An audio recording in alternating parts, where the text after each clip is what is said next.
10-Minute Jazz Lesson Podcast, episode 196.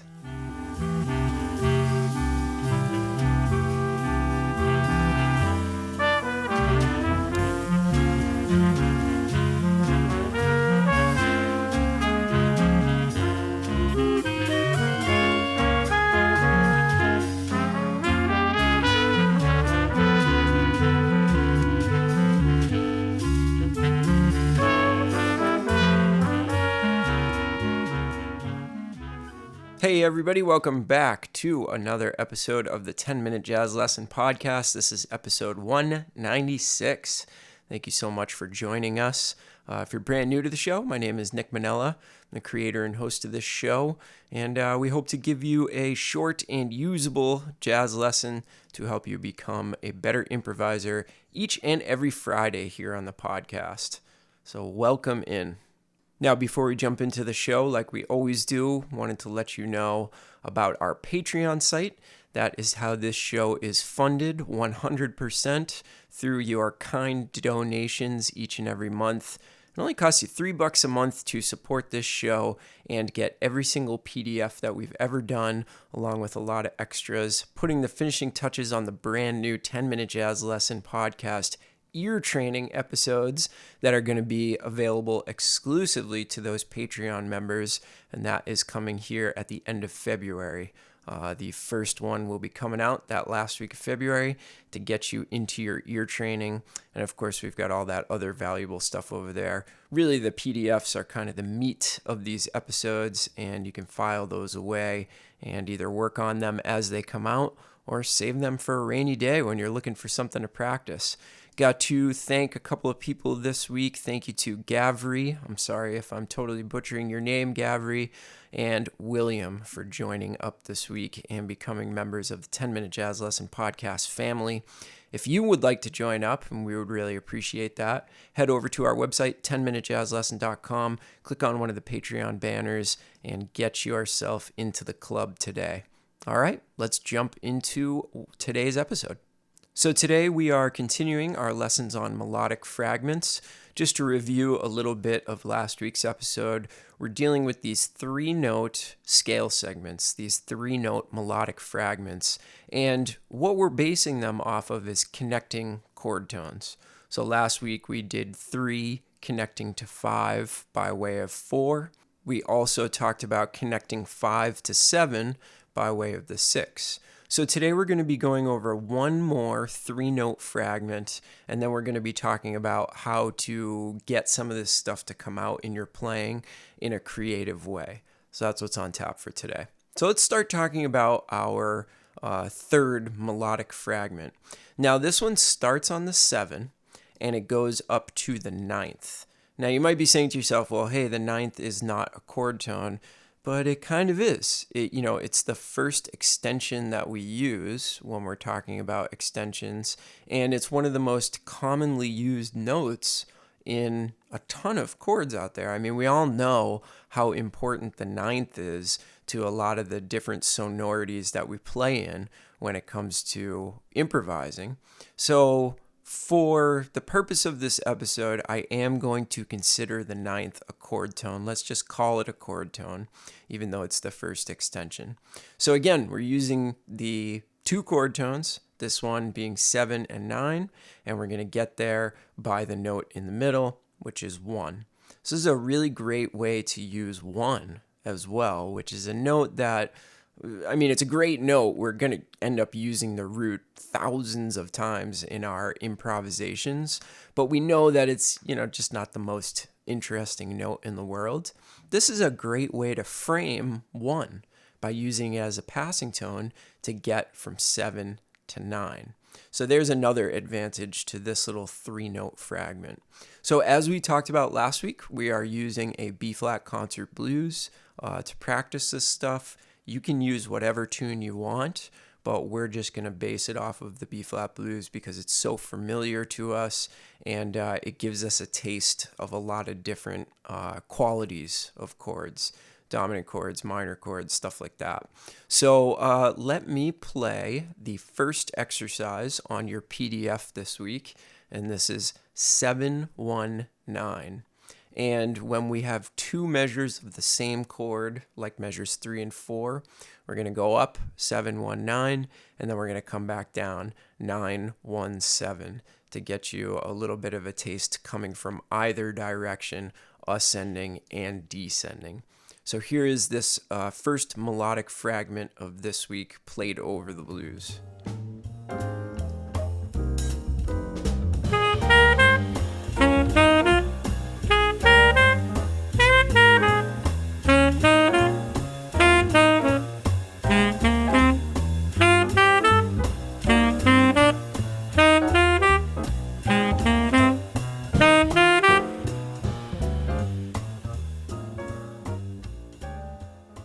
So there you have it. That is 719. Now, one thing I want to talk about before we go on to the next part of the episode is I really want you to notice how different these melodic fragments sound from each other, right? They're all just two chord tones connected together with a passing tone, but they all reflect a completely different sound over the chord, and that's what I love about them. So before you go on to this next exercise that I'm about to show you, the next thing on your PDF, I want you to just think about the different sonorities that you are creating by just simply starting on a different member of the chord. Like that 719, that is so different than playing 3, 4, 5, right? So what I want to do is I want to play through the 3 different melodic fragments that we've done up until now. And I really want you to focus in on how different they sound over the chord, right? They're all members of the chord. This is the same progression 3 times in a row, but the first one's going to be 3, 4, 5. The second one's going to be 5, 6, 7. And the third one's going to be 7, 1, 9. And I want you to just hear them back to back. And this can be a great way of realizing that depending on what note you start on, you're going to get completely different results from your improvisation. So let me play those 3 choruses, 3, 4, 5, then 5, 6, 7, and then the third chorus will be the one that you just heard, which is 7, 1, 9. Really think about the difference between these.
So I think it's really striking to hear them back to back like that, right? And it just goes to show you the possibilities with just 3 note segments. It's pretty awesome. You could work on this for a long time and still be getting brand new sounds into your playing.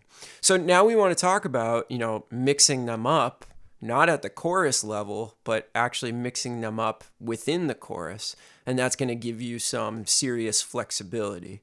So here's what I want you to think about. The 3 different fragments, 3, 4, 5, 5, 6, 7, 7, 1, 9.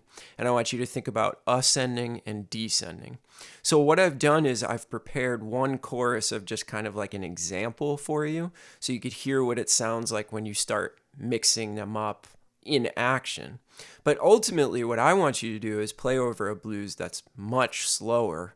And I want you to just start mixing them up yourself without ever writing out an exercise.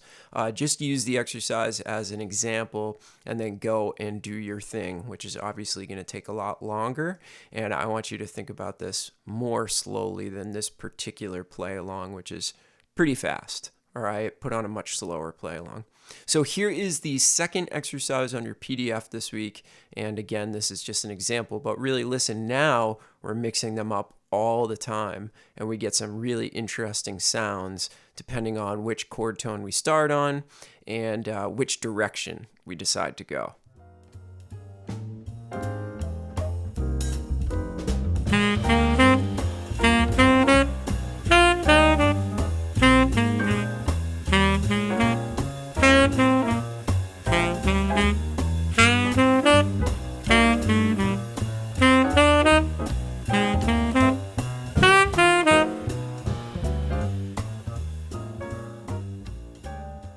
So there you have it, all the same rhythm. Now that's one thing that you could start switching up after you start to get comfortable with this. You could really start messing with the rhythm a little bit and starting to explore some creative options. But make sure you have the mechanics of these exercises down first before you start doing that. It's just one more variable to think about. And when we first start something, we just kind of want to remove as many variables as possible and do something that's pretty cut and dry. So hopefully this made sense for you. These past 2 episodes are preparing you for next week's episode, where we're going to take these and do something totally different. We're going to expand our melodic fragment. So that will be next Friday, and we'll get a little bit deeper into this. If you have any questions, as always, you can leave them in the 10-Minute Jazz Lesson Community Facebook group. That is the best place to get in touch with me. And not only will you get my input, you'll get input from a lot of members over in there. We've had a great time the past couple weeks posting our Dexter Gordon transcriptions. So if you haven't gone over there and checked out some of the people out there listening to this podcast, it's really cool to see some of the folks out there actually doing some homework and posting their results, getting cheered on from members of the community. It's a pretty awesome thing. So make sure you go and check that out. Remember, if you want the PDF and you want to support the show, 2 great things to do. Go over to our website, 10minutejazzlesson.com, click on one of the Patreon banners, sign up today to become a supporter. Thank you to everybody who does that and has been doing that for a long time. It means the world to me.